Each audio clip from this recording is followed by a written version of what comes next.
Hi friends, అందరికీ నమస్కారం. నేను మీ గాయత్రి వామిలాల. మన జర్నీలో మనం టైప్స్ ఆఫ్ హ్యాండ్స్ గురించి తెలుసుకుంటాం కదా. ఆ భాగంగానే ఇవాళ మనం చెప్పుకోబోయే హస్తం ఏదంటే చతురస్ర హస్తము. దీనినే వర్గాకార లౌకిక హస్తం అని కూడా అంటారు, స్క్వేర్ హ్యాండ్ అని అంటారు. అయితే ఈ హస్తానికి వచ్చేసరికి పామిస్ట్రీ నిపుణులు ఏమంటున్నారంటే ఈ చతురస్రాకార హస్తంలో జన్మించడం అనేది అదృష్టం కింద భావించాలి. ఎందుకంటే పూర్వజన్మ సుకృతం ఉంటేనే మనకి ఈ హస్తంలో జన్మిస్తారని చెప్తూ ఉంటారు. ఎందుకంటే లౌకిక విషయాలకు సంబంధించి మనకి దైనందిక జీవితంలో ఎలా నడుచుకోవాలి అనేది కేవలం ఈ స్క్వేర్ టైప్ హ్యాండ్ వాళ్ళకి మాత్రమే వాళ్ళకి వెన్నతో పెట్టిన విద్య అన్నమాట. అందుకని ఈ హస్తం అనేది మనకి పామిస్ట్రీలో మెయిన్ గా చెప్తూ ఉంటారు, ఒక కీ హస్తంగా కూడా చెప్తూ ఉంటారు. అయితే ఈ హస్తం అనేది ఎలా ఉంటుందంటే జనరల్ గా చతురస్ర హస్తం అనేది హ్యాండ్ ఇలా పెట్టినప్పుడు మణికట్టు నుంచి వేళ్ల వరకు కూడా ఒకే లెవెల్లో ఉంటాయి. ఇక మనం క్లీన్ గా అబ్జర్వ్ చేస్తే ఏంటంటే గోల్డ్ కూడా ఏవైతే గోల్డ్ ఉన్నాయో అవి కూడా స్క్వేర్ గా చతురస్రంగానే ఉంటాయి. ఇంకా మనకి భూతద్దం పెట్టి కనుక మనం దగ్గరగా చూస్తే ఈ గోల్డ్ మీద లైట్ గా సన్నగా చారులుగా, అంటే మనకి పసుపు కలర్ లో గానీ మామూలుగా పింక్ కలర్ లో గానీ అలా లైట్ గా చారులు అనేవి కనిపిస్తూ ఉంటాయి. అంటే మనం షేకెండ్ ఇచ్చినప్పుడు మెయిన్ ఏంటంటే ఖండ పుష్టిగల హస్తంగా మనం చెప్తాం దీన్ని, చతురస్ర హస్తాన్ని.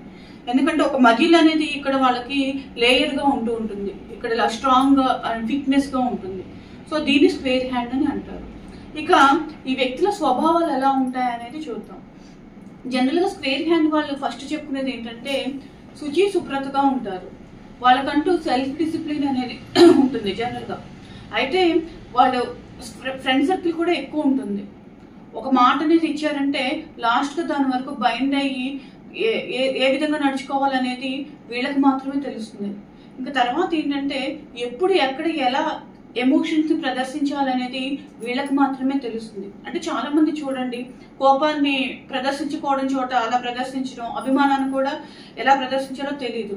ఎమోషన్స్ ని కరెక్ట్ గా ప్రజెంట్ చేయడం అనేది మనకి హ్యూమన్ లైఫ్ లో ఒక పెద్ద రోల్ అన్నమాట.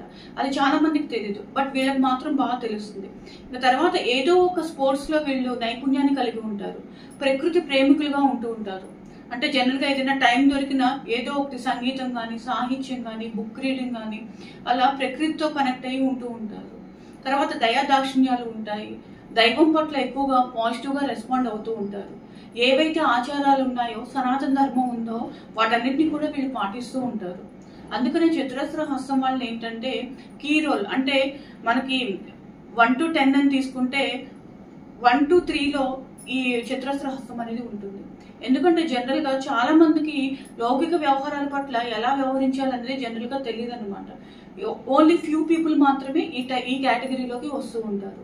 ఇంకా తర్వాత ఈ చతురస్ర హస్తంలో జనరల్ గా ఎలాంటి పీపుల్ సెటిల్ అవుతారు అంటే జనరల్ గా కెరీర్ పరంగా తీసుకుంటే జనరల్ గా మనకి డాక్టర్స్ ఉంటారు, ఆడిటర్స్ ఉంటారు, లాయర్లు, జడ్జిలు, ఇంజనీర్లు, పూజారులు.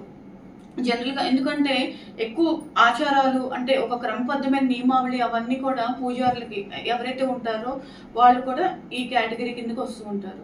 అయితే మనం జనరల్ గా చతురస్ర హస్తానికి మెయిన్ గా కీ రోల్ ఏం చెప్పుకుంటారంటే వీళ్ళు అన్ని రకాలుగా బాగానే ఉన్నా ఒక్కొక్కసారి ఏంటంటే మూడ్స్ అనేవి స్వింగ్ అవుతూ ఉంటాయి. ఎక్కడ ఎలా ప్రదర్శించాలని తెలిసినా వాళ్ళు ఒంటరిగా ఉన్నప్పుడు ఏంటంటే వేరే ఆర్డ్ గా బిహేవ్ చేస్తూ ఉంటారు. అదొకటి మైనస్ పాయింట్ కింద చెప్పుకుంటారు అనమాట. జనరల్ గా మనిషి ఏంటంటే ఒంటరిగా ఉన్నప్పుడు ఏ సైకాలజీ అయితే ఉంటుందో దాన్నే మనకి మెయిన్ సైకాలజీ కింద తీసుకుంటూ ఉంటారు. అంటే గ్రూపులుగా ఉన్నప్పుడు ఒకలాగా, వేరేలా ఉన్నప్పుడు ఒకలాగా అలా ఉంటూ ఉంటాం కదా. జనరల్ గా వీళ్ళు ఒంటరిగా ఉన్నప్పుడు ఏంటంటే కొంచెం ఆడ్ బిహేవియర్ అనేది ఉంటుంది. సో ఫ్రెండ్స్, ఇది చతురస్ర హస్తానికి సంబంధించిన మెయిన్ విషయాలు. ఈ వీడియో మీకు నచ్చితే లైక్ చేయండి, షేర్ చేయండి. మీ కామెంట్స్ ఏమైనా ఉంటే కింద కామెంట్ బాక్స్ లో డినోట్ చేయండి.